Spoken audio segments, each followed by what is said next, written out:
اعوذ باللہ من الشیطان الرجیم بسم اللہ الرحمن الرحیم رب اشرح لی صدری ویسر لی امری واحلل عقدۃ من لسانی یفقهوا قولی یا رب العالمین اللہم صلی علی محمد وعلی آل محمد کما صلیت علی ابراہیم وعلی آل ابراہیم انک حمید مجید اللہم بارک علی محمد وعلی آل محمد کما بارکت علی ابراہیم وعلی آل ابراہیم انک حمید مجید۔ سب کو السلام علیکم ورحمۃ اللہ وبرکاتہ۔ الحمدللہ ہم لوگوں نے کل دیکھا تھا کیسے ہم لوگ جب فجر کے وقت اٹھتے ہیں فرشتے ہمارے لیے گواہ بنتے ہیں ہماری فجر کی نماز کا۔ جب الحمدللہ ہم لوگ فجر کے لیے اٹھ گئے، نماز بھی پڑھ لی، اب جب ہم باہر کی دنیا میں قدم رکھنے والے ہوتے ہیں، یعنی کہ جب ہم ہمارے گھر کے دروازے سے باہر نکلنے والے ہوتے ہیں، تو نبی صلی اللہ علیہ وسلم نے ہمیں بہت بہترین دعا سکھائی ہے۔ یہ کون سی دعا ہے؟ نبی صلی اللہ علیہ وسلم نے ہمیں دعا سکھائی ہے، بسم اللہ۔ جب بھی تم باہر قدم رکھا کرو دروازے کے باہر تو یہ دعا پڑھ لیا کرو، بسم اللہ توکلت علی اللہ لا حول ولا قوۃ الا باللہ۔ اللہ کے نام سے شروع کیا میں نے، یعنی کہ میں نے شروع اللہ کے نام سے کیا، اور میں نے اللہ پر یقین اور بھروسہ یعنی کہ توکل کیا، اور اللہ کے سوا کوئی طاقت اور قوت نہیں سوائے اللہ کے، یعنی کہ کوئی چیز مجھے نقصان نہیں پہنچا سکتی سوائے اللہ کے کہہ کر، کوئی طاقت اور قوت نہیں سوائے اللہ کے کہہ کر جب وہ شخص باہر قدم رکھتا ہے دروازے کے باہر یہ دعا پڑھ کر، تو نبی صلی اللہ علیہ وسلم نے فرمایا کہ اللہ سبحانہ وتعالیٰ دو فرشتوں کو بھیجتا ہے، اور وہ دو فرشتے ہماری حفاظت کرتے ہیں۔ جب ہم یہ دعا پڑھتے ہیں صرف وہ فرشتے ہماری حفاظت ہی نہیں کرتے بلکہ وہ ہماری اس دعا کا جواب دیتے ہیں اور کہتے ہیں، جب ہم کہتے ہیں بسم اللہ تو وہ کہتے ہیں ہدیتا، تم نے ہدایت پا لی۔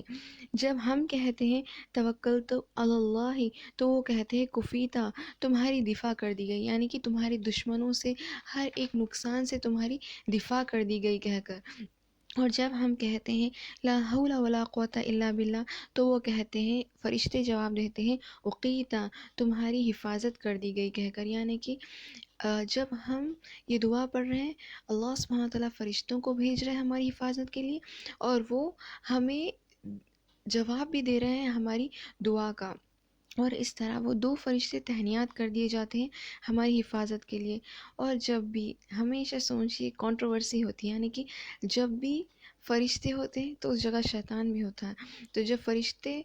دو فرشتے حفاظت کے لیے بھیج دیے جاتے ہیں تو دو شیطان جو ہمارا کام بگاڑنے کے لیے آتے ہیں نا، وہ آ جاتے ہیں اور وہ کہتے ہیں ایک دوسرے سے کہ ہم اس شخص کا کیا نقصان کر سکتے ہیں، کیا بگاڑ سکتے ہیں، جب کہ اس نے دعا پڑھ لی، یعنی کہ جب کہ یہ ہدایت پا لیا اور اس کی دفاع کر دی گئی اور اس کی حفاظت کر دی گئی، تو ہم اس شخص کا کیا بگاڑ سکتے ہیں کہہ کر وہ اس دن ہم سے دور رہتے ہیں۔ اس دن وہ کوئی بھی نقصان یا بگاڑ نہیں کر سکتے جب تک ہم باہر ہوتے ہیں، اور وہ شیطان وہاں سے چلے جاتے ہیں۔ اور عمر بن خطاب رضی اللہ عنہ اتنی چاہت تھی ان کے اندر ہدایت کی، وہ جو کہتے ہیں صرف کہتے نہیں تھے بلکہ وہ جیتے تھے اس پہ، یعنی کہ جب وہ کوئی بھی بات کہتے تھے صرف کہتے نہیں تھے بلکہ جیتے تھے۔ اور نبی صلی اللہ علیہ وسلم نے فرمایا کہ عمر نیچرلی گائیڈڈ ہے، عمر رضی اللہ عنہ کو اللہ سبحانہ وتعالیٰ نیچرلی ان کا دل ہمیشہ اچھائی کی طرف جاتا تھا۔ تو اس طرح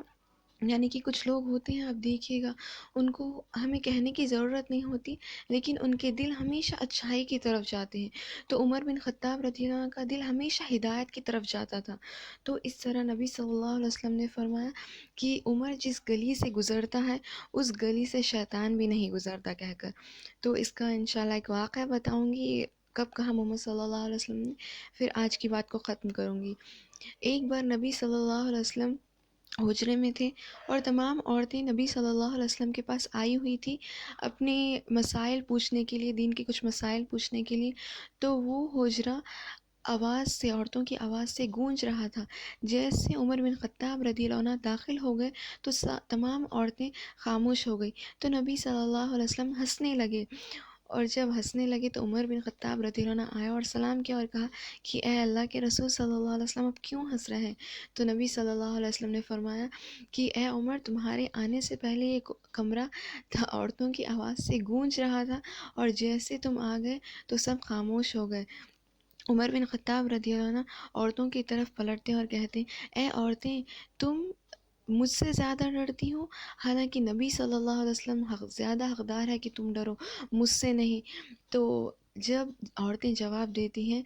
کہ اے عمر، ہم تم سے ضرور ڈرتی ہیں، ہم تمہاری سختی کی وجہ سے تم سے ڈرتی ہیں کہہ کر وہ جواب دیتی ہیں، تو نبی صلی اللہ علیہ وسلم ہنستے ہیں اور کہتے ہیں کہ عمر جس گلی سے گزرتا ہے شیطان بھی اپنا راستہ بدل لیتا ہے کہہ کر اس موقع پہ کہتے ہیں، یعنی کہ عمر بن خطاب رضی اللہ عنہ اپنی ہدایت پر اتنے جم گئے تھے، اتنے جم گئے تھے کہ شیطان کو پتا تھا کہ اس شخص سے ہم کچھ بھی بگاڑ نہیں سکتے، اس لیے وہ راستہ بھی بدل لیتا تھا۔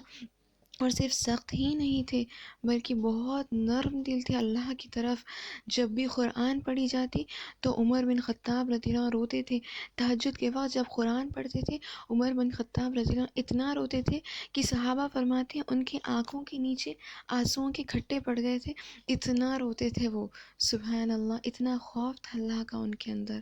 اللہ سبحانہ وتعالی ہمیں بھی ایسے نیچرلی گائیڈ کرے، اور عمر بن خطاب رضی اللہ عنہ جیسے جو کہتے تھے اس پر جینے کی، اپنے اچھے اخلاق اختیار کرنے کی توفیق عطا فرمائے۔ اس ماہ رمضان کے مہینے میں، مغفرت کے مہینے میں سب کو معاف کر کے اچھے اخلاق اللہ سبحانہ وتعالی میں عطا کرے، آمین اللہم آمین۔